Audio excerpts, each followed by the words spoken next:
when you look at the back, you have three main candidates for the dorsal stabilization.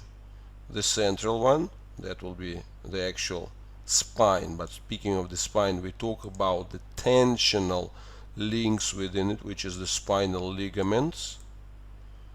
And then you've got the rib angles. Rib angles on the right and rib angles on the left. So, just to get the first idea, where are the rib angles? Rib angles are here. These are the rib angles. So the same way as on the front, you've got the nipples, on the back you've got the rib angles. Now you might say, but what are those rib angles? Like how can they possibly hold? Well, it's important to understand that if you study embryology, you would actually know the fact that the very first bonification, right, ossification that happens within the cartilaginous rib cage actually goes along the rib angles. So that's a primary kind of first level of ossification from where everything starts. And, you know, the rib is like a jelly in the cartilage made rib, right? And then it starts ossifying here and then spreads along the rib. But it just points out that this area itself is capable of taking the loads. So that's the first point. Central line, the one which is kind of supposed to do it, the one to which it's being then normally delegated, the central line is not working. That connection overall of the entire spinal tube is very, very poor.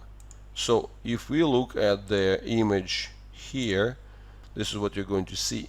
These ligaments, as they go further, as they go beyond or below the upper neck, so these ligaments are not doing well because everything is depressed. So the torso, the spine is sunk forwards. So if we look at this picture, which you have seen from me many times before, you know, that's what we see, is that the rib cage is the one which is not holding, and we see that the spine, the entire, you know, like dorsal cavity is sunk into the ventral. So, and then if it's sunk here, what would you see on the other side, right? On the other side, you're going to see the bulging. And this bulging manifests in two ways. When it comes to the sternum is the one that takes the loads, right?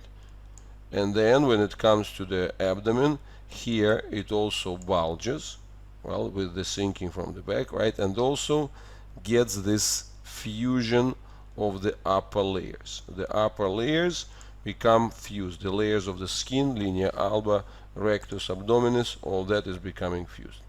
So effectively, if we were looking from the top, like instead of this situation, and you know, if that was the spinal part, right, so which takes the main load, and then you've got the sides, you know, you've got the nipple lines which are also helping, right? So you see this distributed thing. So his situation is this very distorted triangle. So his body is being stabilized via this triangle. Of course, I'm talking about the cross section, right?